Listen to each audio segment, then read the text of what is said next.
So let's talk about this. All right. We got animals are God and God isn't real. So we're going to talk about this in detail. When you look at animals, okay, you don't see that this is the reflection of your root chakra, right? God resides in your lowest of the lowest animalistic natures, okay? God resides in that primordial center that's called your root chakra.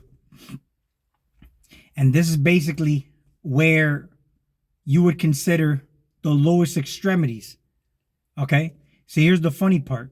When you look at the nucleus of an atom, people think that's the brain, but it's not. It's actually the gonads. But the whole thing is that if you take that nucleus out, it does not destroy the actual cell. So if you were to remove your gonads, you can continue living. However, why would you remove your gonads? If you look at animals, you would have to spay and neuter them because they don't have the higher faculties that we have, such as like, practicing no fap, the things that people get into, no fap, semen retention, abstinence, celibacy, all to reach like spiritual heights, etc., etc. So we remove these from the animals, okay? But in actuality, in humanity, it is actually the most potent power center you have. And your duty is to basically let me not use that word, have order and control over the chaotic natures of this center. Okay? Especially when you feel you have a powerful sex drive. See, this right here is where your creativity comes in. When you look at these animals, okay? We talk about how the animals are God in this video. But when you look at the animals overall, the animals express unconditional love, right? And this is what we talk about God doing, unconditional love. You see, we talk about all dogs go to heaven, okay? In actuality, when you look at this, when you see the word heaven and you see the word hell, heaven, I see the word Eve in the word heaven, okay? And in the word hell, I see the word El, okay? Masculine. So meanwhile, you're surpassing humanity, okay? Everybody's trying to enter the kingdom of heaven. You're trying to go back into the womb, right? Trying to go back into the woman. You come out of the woman, surpassing humanity to go back into the woman. So you look at the word hell and you think that that's a bad state. We're only looking at it from a religious standpoint. If you look at everything from the perspective of no bad and no good, just is, you'll see that these are just centers that you use to your advantage. Okay? See, the whole thing is a lot of gurus tell you no mind, no thinking. Okay? See, in this realm, okay, when you're in a fucked up situation, such as a hellish state, it's wise to think so that you can get the fuck out of that space. Okay? So, mental activity is not thinking. That's chaotic. That's you not having order out of the chaos of what's going on in your fucking head or your body or wherever you want to consider your mind to be, the mind chatter. So when you look at, your focus muscle, this is strengthened through disciplinary actions of like meditation, right? So now,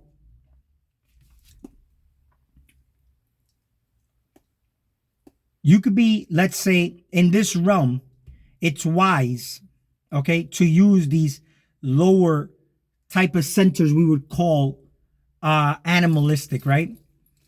So a man is very confident, okay, especially he comes off cocky, but cocky and confidence is very, very closely equated. When a guy is cocky, he's basically using that big dick energy. And a lot of say big dick energy. A lot of people hear this and they think that it's a guy with a little dick trying to express big dick energy. But that's more like a Napoleon complex. You get what I'm saying? But if you got big dick energy, you're gonna have, you have a big dick. You know what I'm saying? You can't have big dick energy if you have a little dick. And I'm not talking about the physical aspect of things. See, that's the whole thing. You stay stuck in the physical. You know what I'm saying? I'm talking about masculine energy. I'm talking about big dick energy. Like that center is basically utilized to its fullest potential, but it's under control by you, the one slaying the dragon. You don't eradicate, you slay the dragon, you ride this bitch, right? You don't chase the dick, but you ride the dick, okay? Females be riding the dick, but you already know. Here's one thing to look at this. Your lower animalistic natures, when you look at it, we try to equate ourselves to these animals, right? In the wild. We say guys are trying to be alpha males and whatnot, right? Because that's what you get. You get the word alpha from the, animal kingdom when you hear alpha wolf or the alpha lion and whatnot. But here, pay very close attention to this, though, when it comes down to alpha. If you act out in your animalistic nature, okay, you will be put in a safe place, right? You'll be treated like an actual animal, okay? You'll be put in a jail cell. So you see, in this realm that's unnatural, okay, it would require you to be a thinking man to fulfill your social contract and not get into a situation that you're not conducive to society. So you would have to use these things wisely, right? And this is what we have over the rest of the animal kingdom, higher faculties, okay? We have the ability to create and to think, okay? So if you're in a fucked up scenario, you think and you get your way out of it, as a man thinketh. There's also, when you look at God, okay, they'll show you images of what God looks like, right? It's a white guy, all right? And some people say Jesus is God, and then some people say that's the Son of God, and that God is basically a white guy with white beard and flowy hair, and he lives in the clouds, right? And when you look at this, for example, this is an image of an actual man. Ask yourself, what is a man? Once you start to answer this question for yourself, you'll be on the right page. Ask yourself, what is God? What does God, the definition of God, mean to you? Ask yourself, what does the word evil mean to you?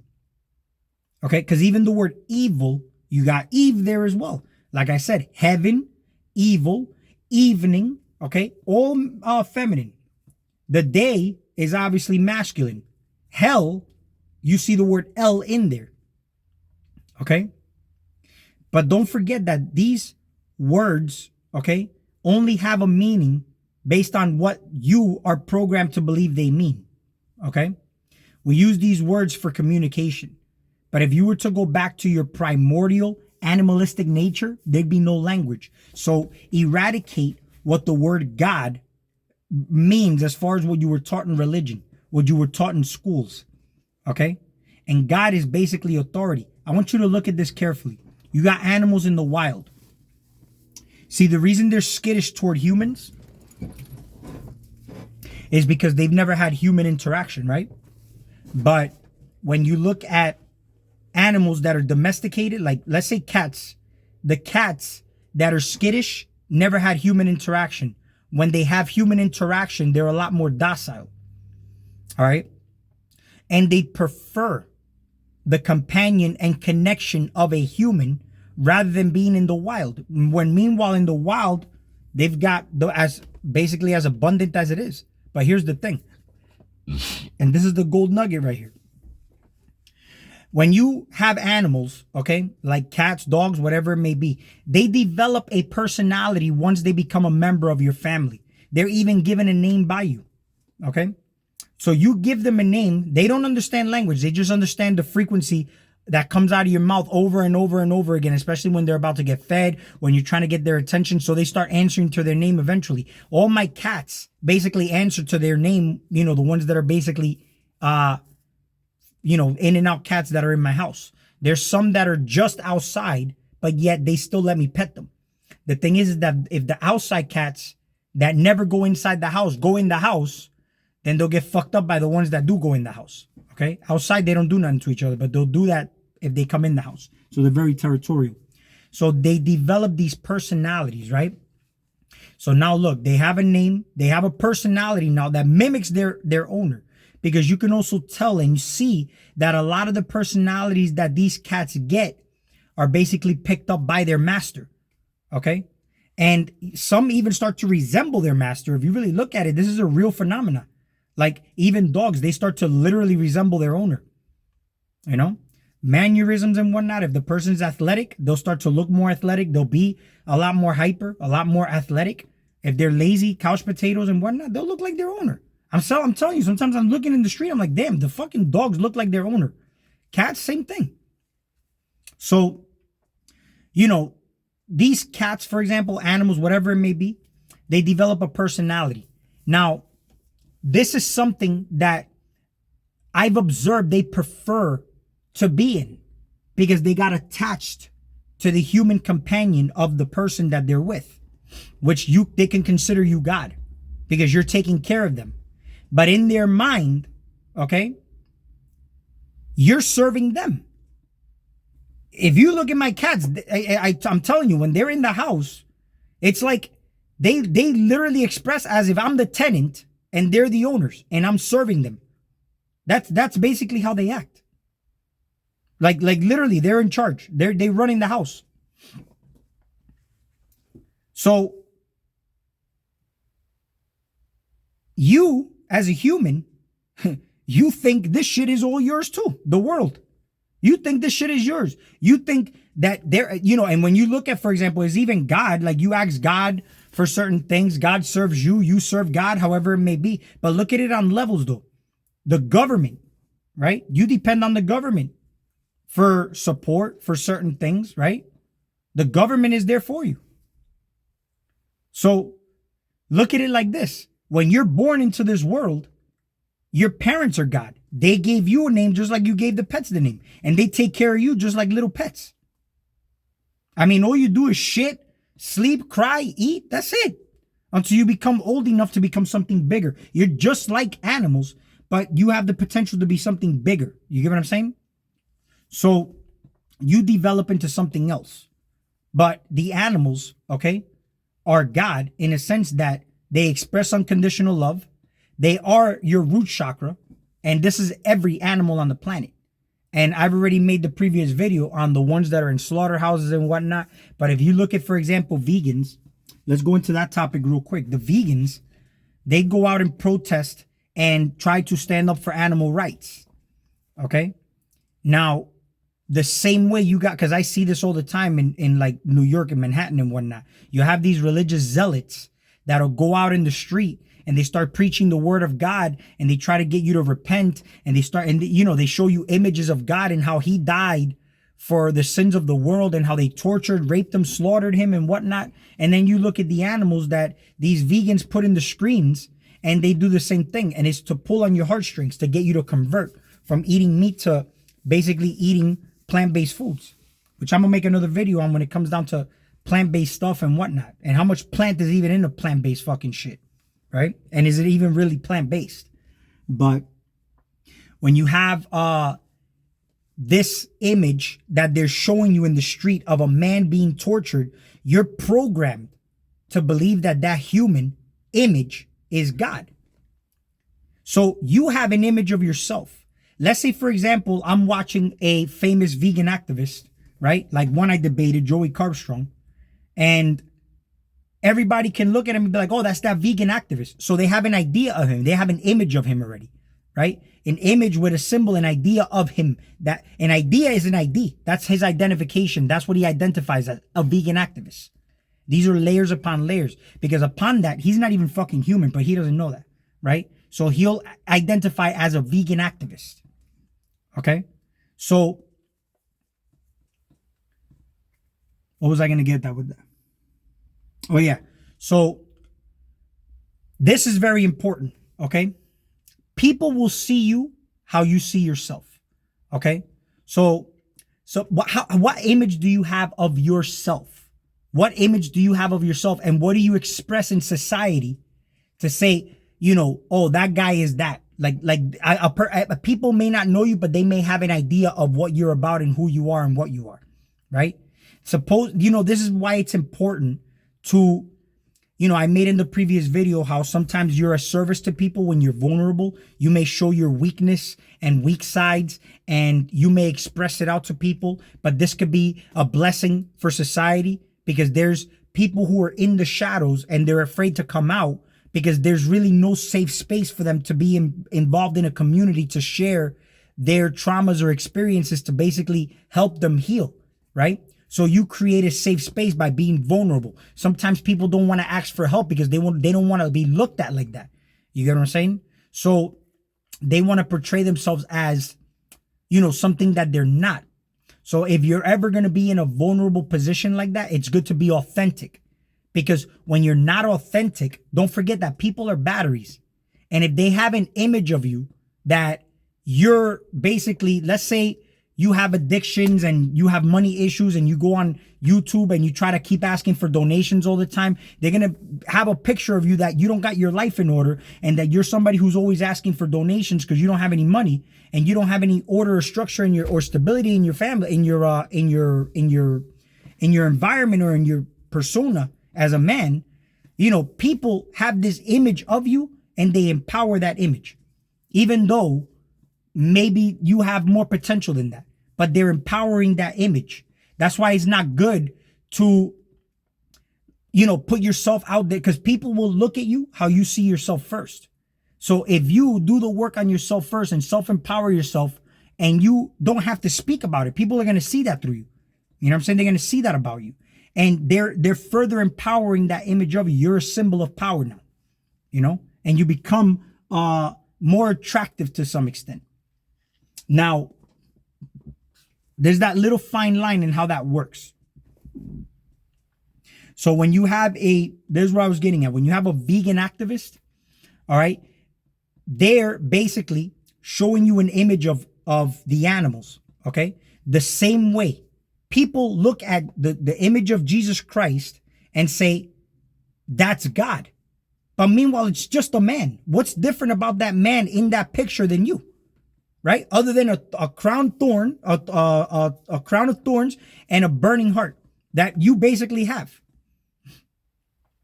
So it's a man. But you see, that's the whole thing. That symbol, okay? When they say man created in the image of God, they made that image in the image of God, which is you. You're the God. It's kind of like you look at the sun. The sun you see every day. Oh, but what happens if the sun burns out? Life is over as we see it, right?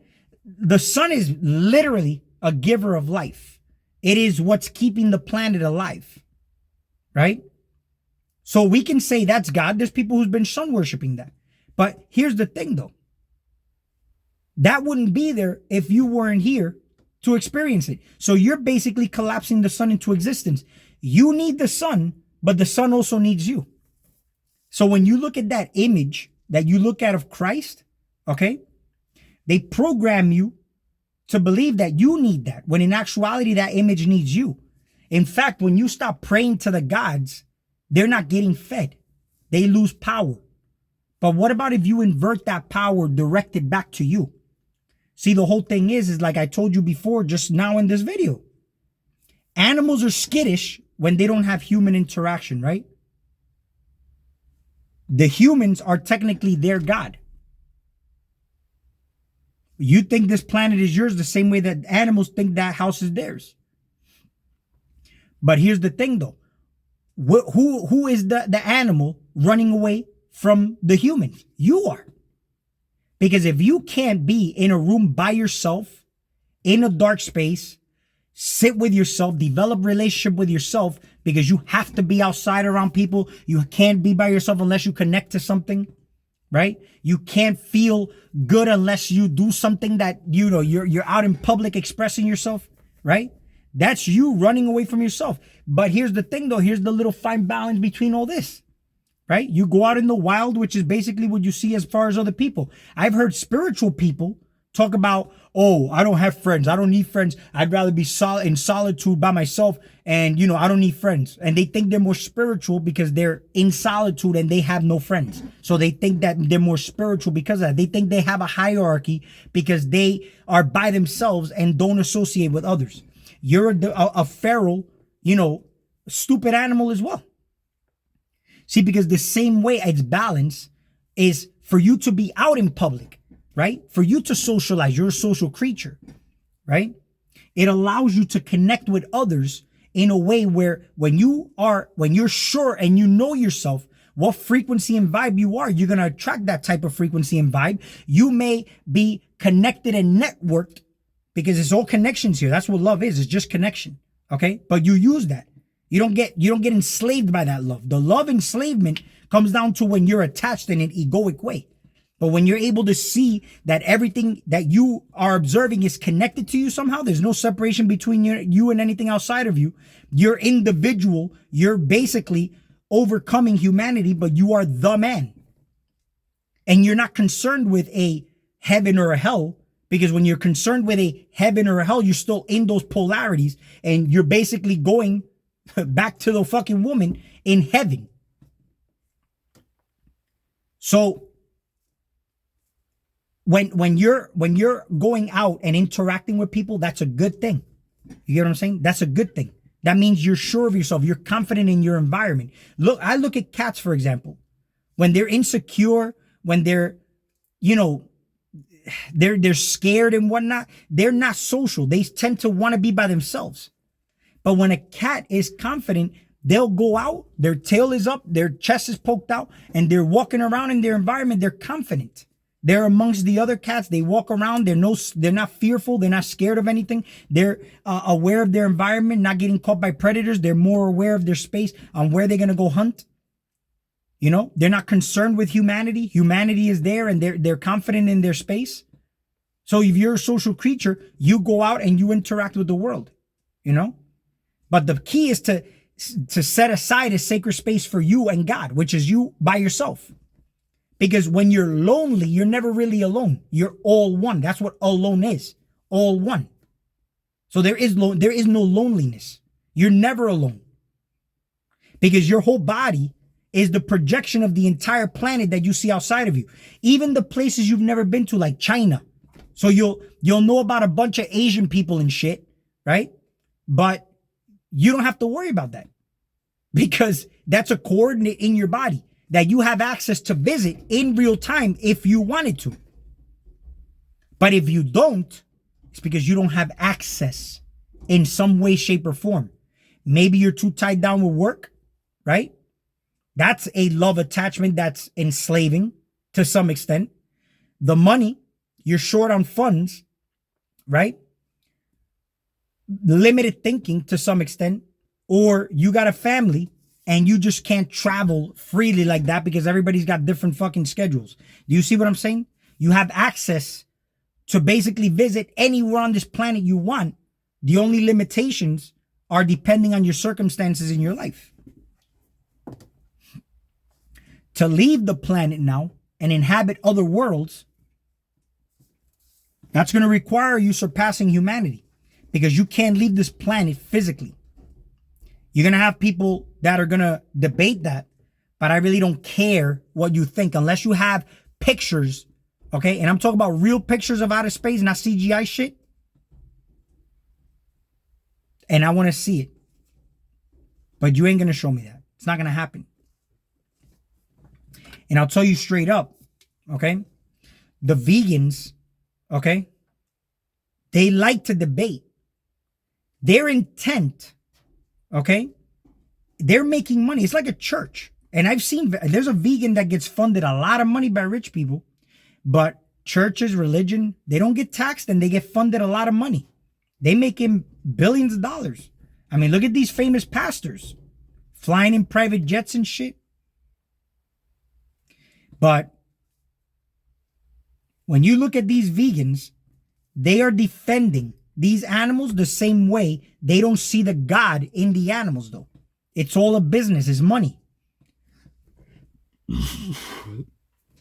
And the whole thing is that you got this concept of morality that's subjective. That's the thing. It's all preference. That's all it is. It's preferential.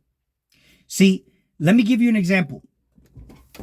When you do magic, let's say, if you're doing magic, let's say somebody's in a really fucked up state.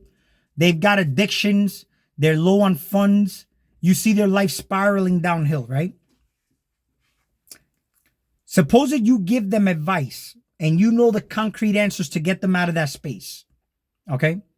And you told them what it was. right? You had a conversation with this individual, but they still go about doing what they were doing originally. That means they really don't want to be helped. That's what that means. They don't really want to be helped. They want to stay in that space, and you need to leave them alone. That's their path. You're infringing on their free will if you're interfering in any other way. See, there's a lot of people who will pray for people who will say, I hope you find Jesus. God bless you. But that's also very invasive. You're infringing on that person's free will. They never asked for that. You know, why would you throw their religion on them? And then one would say, well, I didn't throw my religion on you. I just said, God bless you, and I hope you find God. And if you ask them, what's the definition of God? It's a religious definition. So you threw your religion at them. See, you saying that is equivalent to you saying, I curse you and go to hell. It's the same shit. You're just looking at one as a good and a bad thing.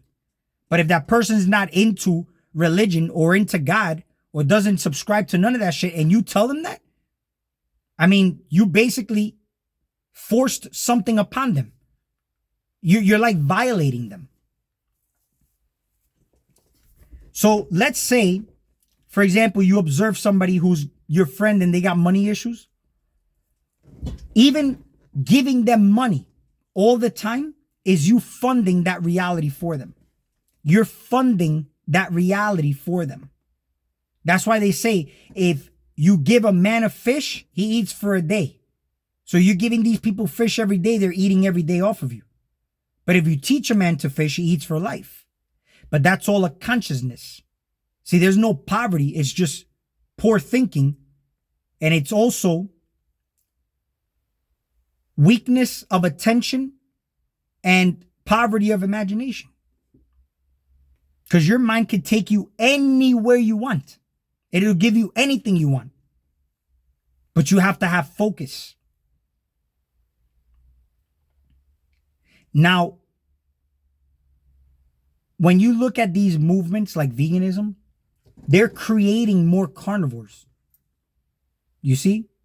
Because what resistance makes stronger. It's vegans versus carnivores. Vegans against carnivores. If you look at the word against, you can lean against something. But those two structures lean against each other to keep that reality going.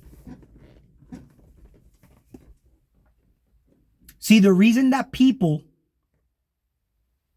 don't commit crimes, don't sin, is from consequences of going to hell, getting locked up in prison, right?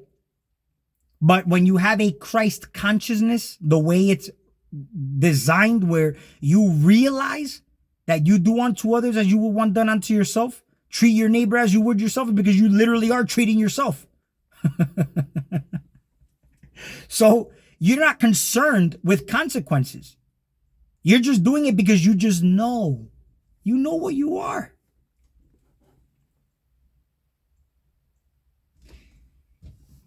Everything is balanced, but you have to understand masculine and feminine energy. The animals that you see outside of you are all feminine energy. That's all it is. It's all feminine energy. That's what animals are. Humanity is feminine energy overall. La humanidad is all feminine energy. When you stand as one, then you're the man. That's why you got ones and zeros, the whole totality of people. The zero looks like the womb, totality of people. The one is the individual, Neo, the one. Okay?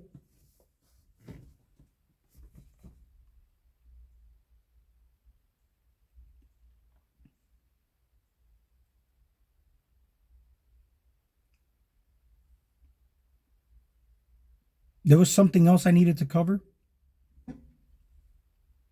Yeah, masculine and feminine energy is basically where it's all at. Okay? Because when you look at it by layers, right? So you see how I just told you ones and zeros, okay? You can look at it from, because this is why I said, look between the lines. Black people overall are the expression of feminine energy. White people are the expression of masculine energy. But yet, one individual black person, okay, is still the man. And the whole thing is that overall, they're the expression of feminine energy. Even if it's a black man, it's an expression of feminine energy. It doesn't mean gender, though.